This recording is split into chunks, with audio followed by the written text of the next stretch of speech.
오늘이 금요일이죠. 금요 새벽기도 신앙 고백으로 시작하겠습니다.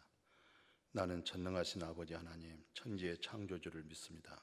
나는 그의 유일하신 아들 우리 주 예수 그리스도를 믿습니다. 그는 성령으로 잉태되어 동정녀 마리아에게서 나시고 본디오 빌라도에게 고난을 받아 십자가에 못 박혀 죽으시고 장사된 지 사흘 만에 죽은 자 가운데서 다시 살아나셨으며 하늘에 오르시어 전능하신 아버지 하나님 우편에 앉아 계시다가 거기로부터 살아있는 자와 죽은 자를 심판하러 오십니다. 나는 성령을 믿으며 거룩한 공교회와 성도의 교제와 죄를 용서받은 것과 몸의 부활과 영생을 믿습니다. 아멘. 이 아침에 하나님 말씀은 고린도전서 9장 23절 짤막한 말씀 하나 봉독에 올리겠습니다. 내가 복음을 위하여 모든 것을 행함은 복음에 참여하고자 함이니라. 아멘. 이 복음을 체험하신 분들, 이 복음을 알고 있는 사람들, 이 십자가 도에서 의로움을 얻고 십자가 도에서 옛 자아가 처리되고 옛 사람이 십자가에 못 박혀서 장례식했죠. 죽었죠. 그리고 예수 그리스도와 연합해서 다시 살아났죠. 예수 그리스도와 연합하여 보좌 가운데 계시죠. 이런 사람들은, 살아간 사람들은 어떤 생각 가지고 사는 줄 아십니까? 오늘 사도 바울이 오늘 우리에게 좋은 교훈을 주고 있습니다. 모든 일에 복음에 참여한다. 복음으로 하여금 모든 일에 동참한다, 이 말입니다. 복음 없이는 저런 일, 또 이런 사람, 또 저런 사람, 저런 직업인에게 참여할 수가 없지만 내가 저분들과 참여하고 저분들과 접촉했던 것은 다 복음을 이해하여서, 어떤 면에서 사도 바울은 타협했다 이렇게 볼 수 있어요. 복음이 변질됐다. 원 세상에 어떻게 복음이 변질되었는지 모든 사람과 저렇게 접촉하고 모든 사람을 저렇게 만나고 있고 모든 사람들과 저렇게 음식을 먹고 대화할 수 있는 것은 복음이 변질됐구나, 그런 오해할 수 있는 소지가 있는 내용이에요. 또 한때는 고린도전서 15장까지 16장까지 있잖아요. 그 복음서를 쓸 때 고린도 교회 성도들에게 문제가 상당하게 있었어요. 그러니까 그런 문제를 지적하고 또 그런 문제 속에서 오해가 되다 보니까 항상 사도 바울을 그릇되게 자기 마음에다가 두었어요. 그게 장애물이 되었던 거예요. 그러니까 사도 바울의 말씀, 설교가 안 들리는 거예요. 왜 안 들리는지 아세요? 사도 바울과 자기 사이에는 장애물을 둔 거예요. 그럼 누가 손해겠어요? 자기가 엄청난 손해가 된 겁니다. 목회자가 하나님 말씀, 아들의 음성을 듣고 계시된 말씀을 받아가지고 말씀을 선포하고 있잖아요. 그 말씀은 진실하고 참된 것이잖아요. 그런데 듣는 사람이 목회자 속에 장애물이 있으면 그게 장애물이, 그것이 바로 하나님 말씀을 듣지 못하게 하는 거예요. 신뢰하지 못하는 거예요. 신뢰하지 못했다 이 말은 무슨, 하나님 말씀을 신뢰 못하는 거예요. 그럼 누가 손해예요? 그분이 엄청난 손해를 보고 있는 겁니다. 오늘 사도 바울의 말씀을 좀 같이 생각해 볼까요? 이분은 이것저것 다 변질되거나 타협한 사람이 아닙니다. 첫째는 뭘 얘기하고 있어요? 거기 말씀 한번 그 21절에 그렇게 말씀해요. 뭐라고 말씀하냐면 그 19절이죠. 19절에서 20절 두 절 보면은 내가 이제 모든 사람에게 자유롭지만 스스로 모든 사람에게 종이 된 것은 더 많은 사람을 얻고자 합니다. 그러니까 사도 바울은 어떤 사람이에요? 진리를 아는 사람이에요. 누구를 알았어요? 그리스도를 알았어요. 누구를 알았다고요? 진리의 영을 알았어요. 영원하고 참된 것을 안 거예요. 이 세상에 진리가 없어, 그리스도가 없어, 그러면 그것은 아직 자유가 있는 거 아니에요. 그러니까 사도 바울은 그리스도를 얻고 성령이 내면 속에 진리의 영이 거함으로 말미암아 사도 바울은 어떤 사람이에요? 진리 속에 있는 사람이에요. 무엇이 있고 없고에 대해서도 눌릴 수가 있어요. 세상 거 보는 관점에 의해서 여러 가지로 눌릴 수가 있어요. 그러나 그 모든 부분에서 자유한 거예요. 모든 부분에서 해방을 받은 거예요. 그래서 첫 번째 그는 이렇게 얘기를 합니다. 유대인들에게는 내가 유대인과 같이 된 것은 유대인을 얻고자 함이라. 그러니까 이미 사도 바울은 물론 옛 사람으로서는 유대인이 맞아요. 율법의 의로는 흠이 없을 정도로 의롭고 경건했어요. 그는 종교적으로는 바리새인이라고 했어요.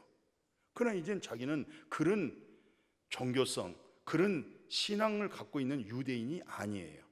그런데도 불구하고 지금 자기가 고백하기를, 말씀을 기록하기를, 유대인들에게는 내가 유대인 것처럼 그렇게 그들과 접촉하고 있다는 거예요. 왜 그러냐? 결론이 그렇죠. 유대인까지 된 것은 유대인들을 얻고자 합니다. 얻는다는 무슨 말이죠? 그리스도의 복음으로 말미암아 해산의 수고를 통해서 믿음의 형제를 만들고 싶어서, 예수 안에서 진리 속에서 서로 교제하고 그 진리 속에서 사귐 갖고 살고 싶어서. 두 번째는 율법 아래 있는 자들에게는 내가 율법 아래 있지 아니하지만 율법 아래 있는 자같이 된 것은 율법 아래 있는 자들을 얻고자 함이라. 이제 사도 바울 선생님은 율법 아래 있는 사람이 아니에요. 그러나 예수 만나기 전에는 아주 철저한 율법주의자였어요. 어느 정도 율법주의자였냐면 정말 모세 오경으로 또는 십계명을 통해서 613가지를 통해서 도덕법과 윤리법과 종교법에 의해서 그는 흠이 없었어요. 그 정도로 철저한 율법주의자였습니다. 그렇게 율법주의자였기 때문에 복음주의, 복음으로 예수를 증거하고 있는 스데반 집사를 돌로 치라고 기뻐했고 자기가 명령을 했어요. 그 정도로 율법주의자였어요. 그런데 아마 율법주의자하고는 상종하고 싶지 않을 거예요. 왜? 그 속성 뻔히 잘 알잖아요. 그런데도 불구하고 오늘 사도 바울은 내가 율법 아래 있는 자들에게는 내가 율법 아래 있고자 했던 것은 뭐예요? 그들을 몇몇이라도 구원시키려고.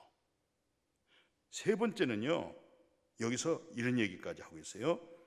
율법 없는 자에게는 내가 하나님께 대해서는 율법 없는 자가 아니요 도리어 그리스도의 율법 아래에 있는 것이다.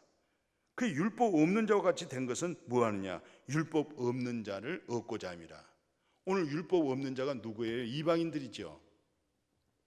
율법 없는 사람들은 옳고 그름이 다 자신의 어떤 양심 위에는 다른 것으로 판단할 기준이 없어요. 그러나 유대인들, 율법주의자들 철저하게 양심을 통해서 율법을 가지고 의롭게 하나님 앞에 옳게 바르게 살아가려고 하는 자들이잖아요. 근데 여기는 율법이 없어요. 근데 사도 바울은 율법 없는 자에게는 내가 율법 없는 것이 아니라 그리스도의 율법을 가졌어요. 이 율법이 어떤 율법인지 아세요? 그리스도의 사랑을 가지고 있었던 거예요. 그러니까 그리스도의 사랑으로 하여금 저 율법 없는 자들하고는 상종할 수가 없어요. 이방인들하고는 상종할 수 없어요. 이방인들과는 같이 음식 먹을 수도 없어요. 그런데도 불구하고 율법 없는 자에게는 내가 율법이 없는 것이 아니라 이제 내가 가지고 있는 것은 그런 율법 아래, 옛날 같은 율법 아래 있는 그런 율법을 가지고 있는 자가 아니고 이제는 예수 그리스도를 인격적으로 만난 사람이잖아요. 진리의 성령이 그들 안에, 사도 바울 안에 거하고 있죠. 그러니까 오늘 말씀에 내가 그리스도의 율법을 가졌다. 그리스도의 율법은 그리스도의 사랑입니다.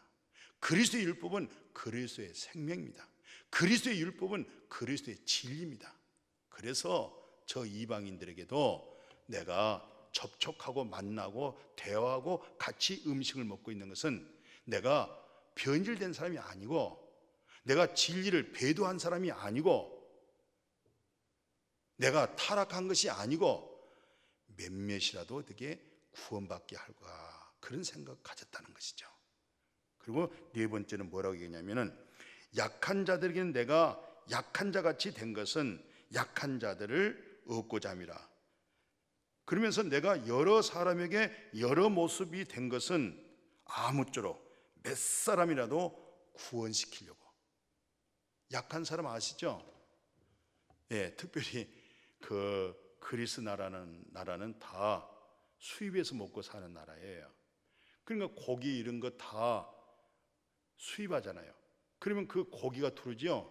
그러면 저 먼저 올라가서 그 산 위에 올라가서 먼저 자기네 신의 이름을 가지고 제사를 드려야 돼요.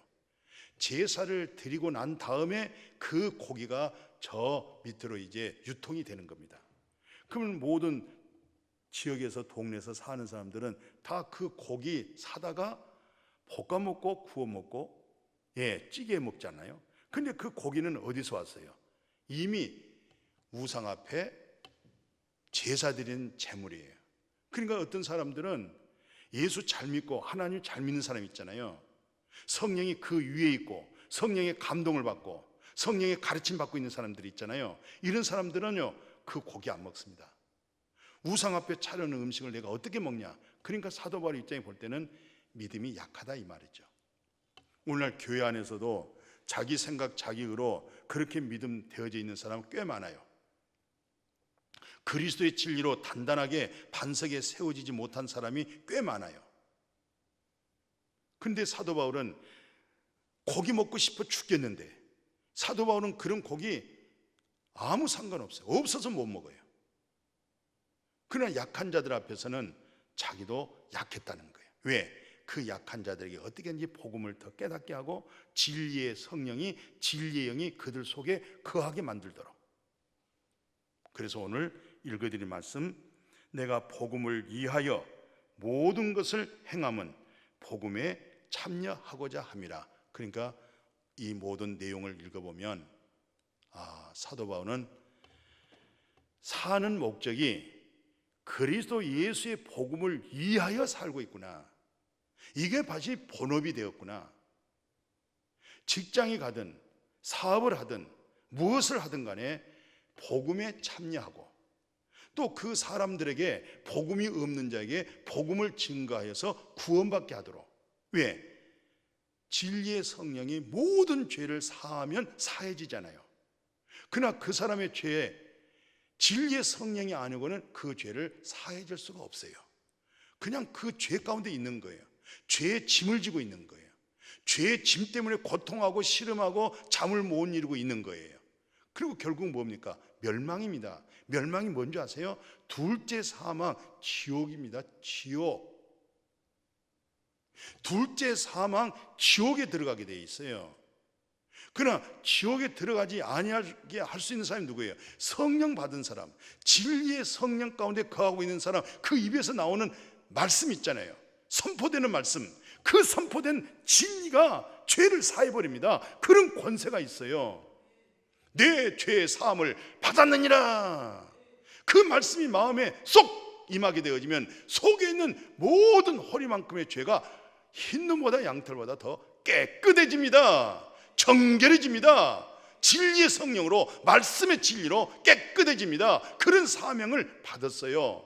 그런 사명을 받고 우리가 남는 생에 하나님의 영광을 위하여 모든 일에 복음에 참여하는 이런 삶을 함께 보람있게 살아갈 수 있기를 주님의 이름으로 축복합니다. 축복합니다. 거룩하신 아버지, 먹든지 마시든지 무엇을 하든지 하나님의 영광을 위하고 복음에 참여해서 어디든지 복음으로 해산의 수고, 영혼을 구원받게 하고, 모든 사람들이 신음하고 비틀비틀거린 것은 죄의 짐을 지고 비틀거립니다. 죄 문제 때 신음하고 있고 다투고 있고 미워하고 있고, 다 이것은 자기 속에 있는 죄의 속성에 의하여서 그렇게 생각하고 판단하고 자기 스스로 어둠 속에 묻혀 있습니다. 내 죄의 사함 받았느니라. 진리의 성령으로 내 죄의 사함을 받았느니라. 오 주 예수여, 흰 눈보다 더 깨끗하게, 주홍같이 붉을지라도 양털보다 더 깨끗하게 예수님의 말씀, 진리의 말씀, 진리의 성령을 통해서 어디든지 모든 일에 복음에 참여하여 죄 사함받고 영원 구원받도록, 생명 얻도록 십자가의 복음을 경험하고, 이제는 자기 자신의 옛사람을 벗어버리고 옛 자아에서 부인하고 그리스도가 마음의 주인 되어지는 믿음으로 살아갈 수 있도록 주님 축복하여 주옵소서.